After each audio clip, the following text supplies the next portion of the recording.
Today's devotions are again from John, the last verses of the book, chapter 20, verses 26 to 31, and this is how they read.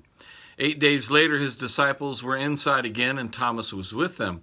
Although the doors were locked, Jesus came and stood among them and said, "Peace be with you." And he said to Thomas, "Put your finger here and see my hands. Put out your hand and place it in my side. Do not disbelieve, but believe." Thomas answered him, "My Lord and my God." Jesus said to him, "Have you believed because you have seen me? Blessed are those who have not seen and yet have believed." Now Jesus did many other signs in the presence of the disciples, which are not written in this book. But these are written that you may believe that Jesus is the Christ, the Son of God, and that by believing you may have life in his name. Once more, this is a reading that is familiar to most of us, and it is among the most comforting of readings.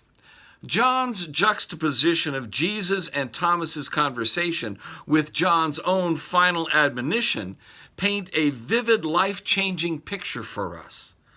In the previous verses, Thomas has said that he will never believe that Jesus is risen until he himself touches Jesus' wounds. Thomas is not going to be taken in.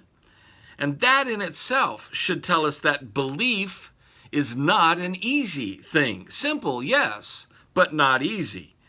Thomas knows death, but he's also seen Jesus raise the dead, and still he refuses to trust the word of his 10 friends and all the others like Mary who said they've seen and talked with Jesus.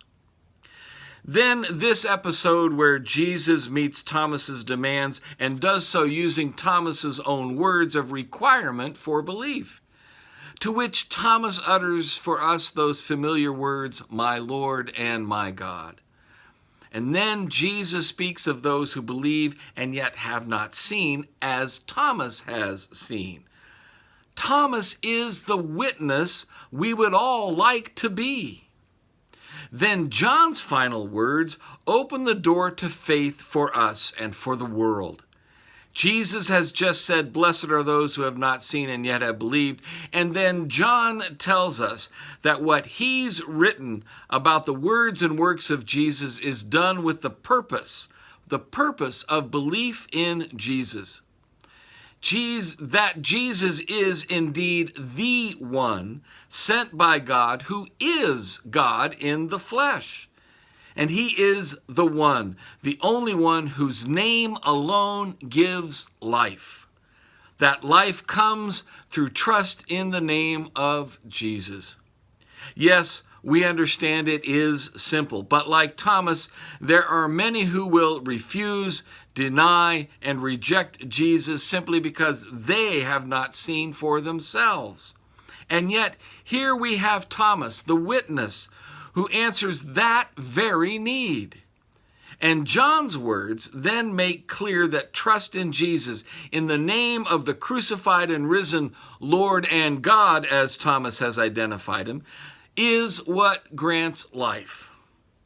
It's easy to make Christianity hard, but in truth, it is simply this: belief, as Thomas said, in Jesus, my Lord and my God. God's gift of life be with you. Goodbye.